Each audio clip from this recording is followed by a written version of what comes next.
जो मुसलमानों के लिए जो विमेन राइट्स और ये जो ख़वातीन हैं जो जिस काम पे उनको फोकस करना चाहिए ना, वो है असल एक तामीरी काम, कंस्ट्रक्टिव काम। मियाँ बीवी के झगड़े, फैमिली डिस्प्यूट रेजोल्यूशंस, सास बहू के, इनमें एक कंस्ट्रक्टिव काम करें। ये ना करें कि अपने आप को एक ही पोल पे ले जाएं और दूसरे की ना सुने, नहीं, दोनों फरीकों की सुने और सुलह करवाएं। ये बात हमारी बहनों को समझनी चाहिए कि जिस घर में वो रहती हैं उस घर में आपके साथ और लोग भी रहते हैं। कल को आपने भी बूढ़े होना है। कल को ऐसा ना हो कि आपकी अपनी औलादें या उन औलादों के बच्चे आपके साथ वही सलूक करें जो आज आप दूसरों के माँ बाप के साथ कर रही हैं। एक एक्सट्रीम ये है।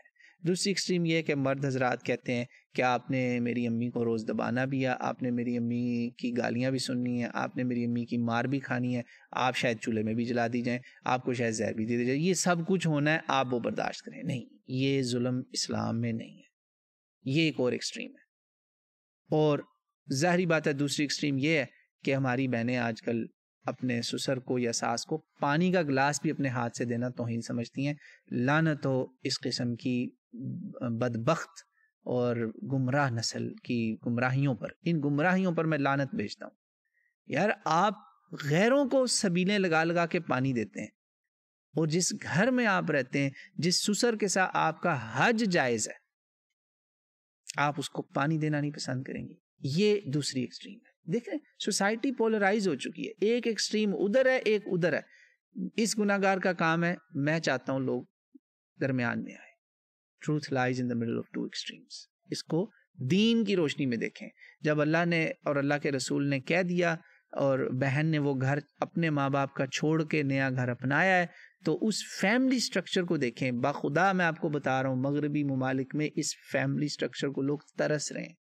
डे केयर्स में हजारों लाखों जाया हो रहा है। आज फैमिली स्ट्रक्चर मजबूत होगा, आप बाप दादा की खिदमत करेंगी तो आपके बच्चों को भी कोई देखेगा, वरना कल को आपके बच्चों को भी वो नहीं देखेंगे। भाई, आपने दिल से प्यार ही निकाल दिया तो आप क्या एक्सपेक्ट कर रहे हैं या कर रही हैं।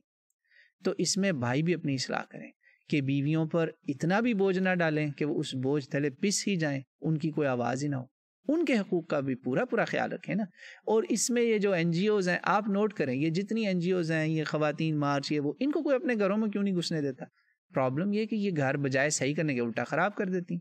आप तामीरी काम करें। मेरी बहनों से दरख्वास्त है, नंबर 1 टिप, जब भी कोई फैमिली डिस्प्यूट हो, आप एज एन NGO वर्कर हैं, आपको कॉल आती है, तो आप उसमें ये ना करें, अच्छा तुम्हें ये कहा तुम्हारी सास ने, ऐसी की तैसी, मैं अभी तुम्हारे लिए अपार्टमेंट अरेंज कराती हूँ, निकलो यहाँ से। ना ना ना, काटने वाली बनेगी तो अल्लाह आपको काट देगा।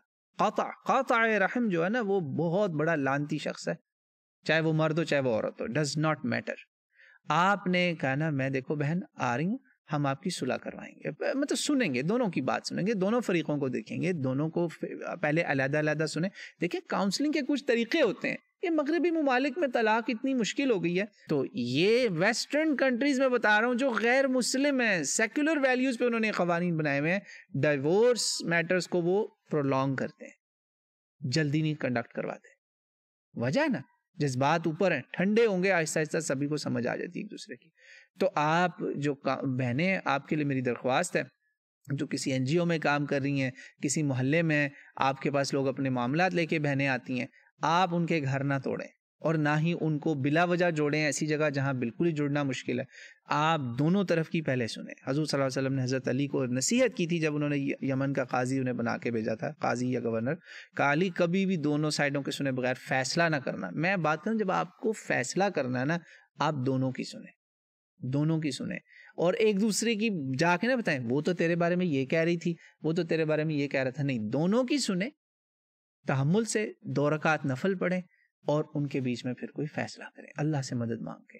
ये तरीका है। मैं आपको बेसिक बातें बता रहा हूँ। अगर ज़्यादा आपको हेल्प चाहिए मैरिज काउंसलिंग की, मैं आपको इंशाल्लाह मज़ीद टिप्स दे सकता हूँ कि आपको इस काम की काउंसलिंग कैसे करनी चाहिए।